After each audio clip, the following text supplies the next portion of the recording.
This is FYI on your TV, brought to you by Hometown News. I'm Kathy Botham. I've got Anna Goodings with me. You are the ABA manager at Connect Well. You're the manager of the Autism Services team with Connect Well. Let's talk about what is Connect Well. Oh, Connect Well. So Connect Well is a social service program along with health services, and we support the community of Lanark, Leeds, and Grenville, as well as Renfrew County. So we have about 200 staff, and we have health center services and developmental services as well.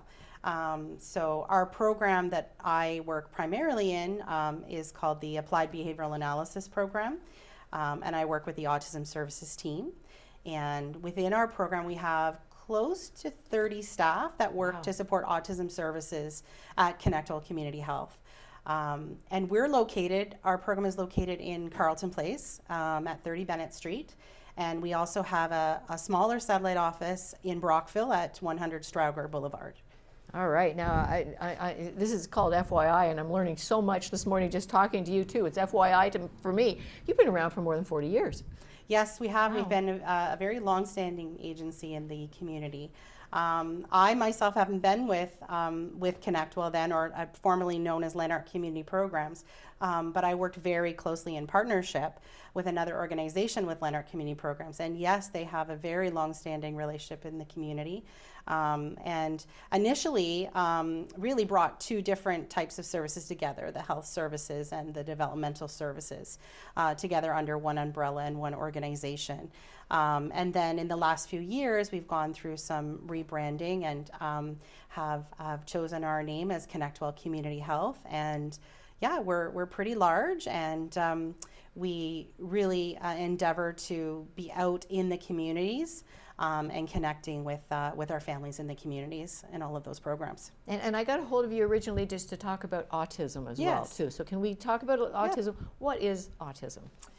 So autism, I mean, there is sort of the terminology that clinicians would use for autism.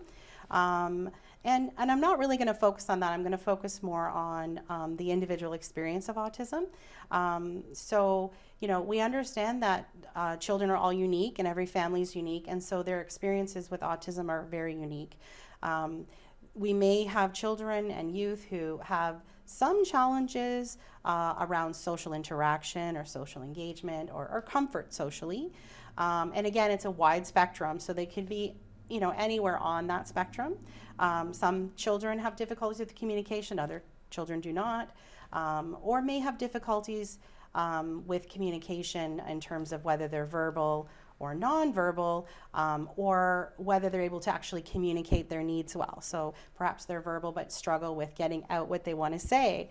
And so again, a very large spectrum. And then we may have some children that have, you know, some challenges with the environment around them, the noise, the lights, you know, just trying to filter through all of that, and especially in order to stay regulated. And really that's our term for saying that we stay calm, and not all of us ever stay calm 100% of the time. Absolutely. So just working through some of those ways to mitigate some of those things as preventative. Like, how do we work through to prevent some of these situations that may cause a child or a youth to feel challenged in those areas, right? Or may inhibit their ability to receive support or service. So, but it's very unique, and we really talk about the person at the center of it, and the family's experience. And really, for me as a service provider, I don't have the experience of living with autism, so I really feel like the best folks are those with lived experience to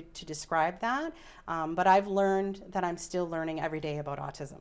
And really it is too, because you can have a diagnosis with autism, but each and every individual person is different. Absolutely. And so when you do services such as group services, we don't all group together with the same needs, right? And what's wonderful about that is you can have individuals that can support someone else, and they can actually be peer support to each other. Teens are a lot of fun to work with. I love working with teens because, you know, they want to be included, they want to feel accepted, and that's what any teen wants. And a lot of the teens that come to us that may have autism, again, a very variety of strengths and needs, but can often support each other very effectively. So that's something that's really kind of special to see. So what ages do you work with? So we have children that we've worked with as young as like 2.5, right up till 18. I mean, autism doesn't end at 18. Some of our services do support until they're in those adult services, and they reach adulthood at 18. And there are other services in our organization that support beyond that as well. But typically, yeah, we're in that age range, and we work with a lot of the families that are registered with the Ontario Autism Program, and so they would be in that, in that time frame. So we do have early years services, more of that middle range services to children, then that kind of preteen, if you will, and then teen service. Yeah. Okay. And I mean, you're going to have to come back because there's so many areas. This we could talk for hours about this. But I looked on your website last night, or your Facebook page as well too. You have workshops on demand. And this just gave me an example to talk to people and to have you elaborate a little bit more. You had lists and lists and lists of areas people need to consider when you're working with a child or an adult with autism.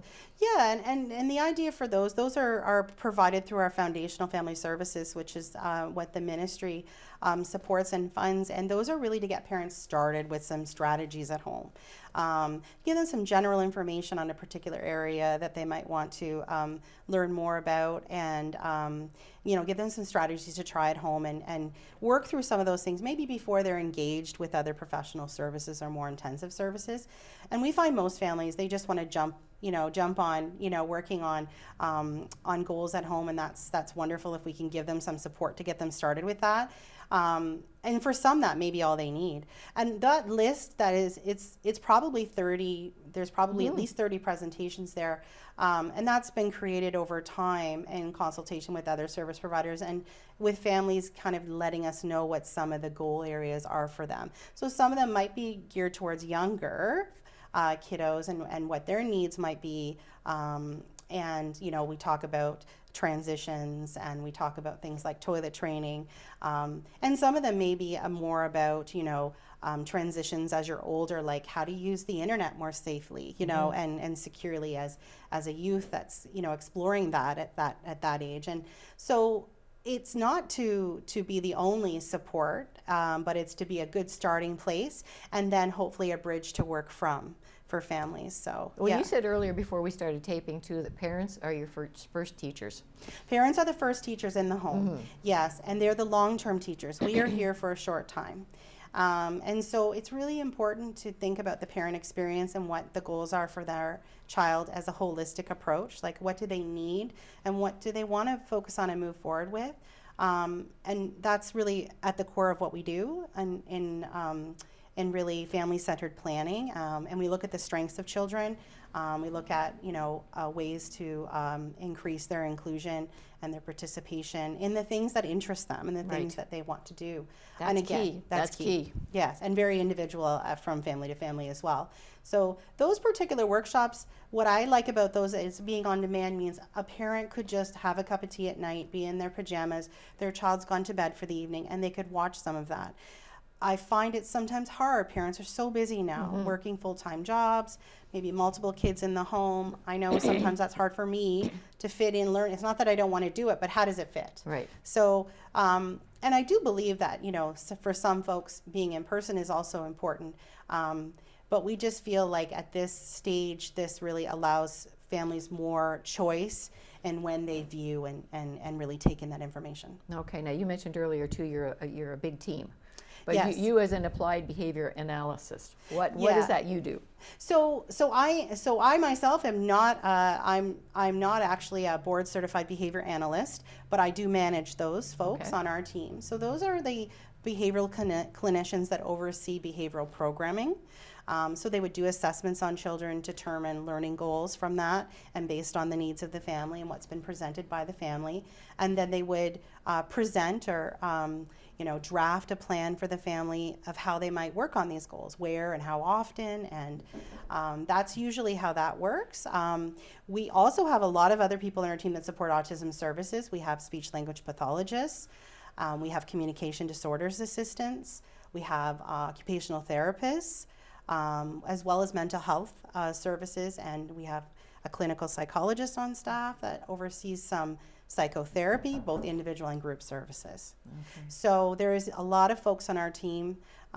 We have therapy assistants that run some of our group programs, and we also have therapists that go into the schools and work with children on some of those plans that the behavior analysts prepare for those children as well. So it's quite a large team. It is. And it really is about multiple services.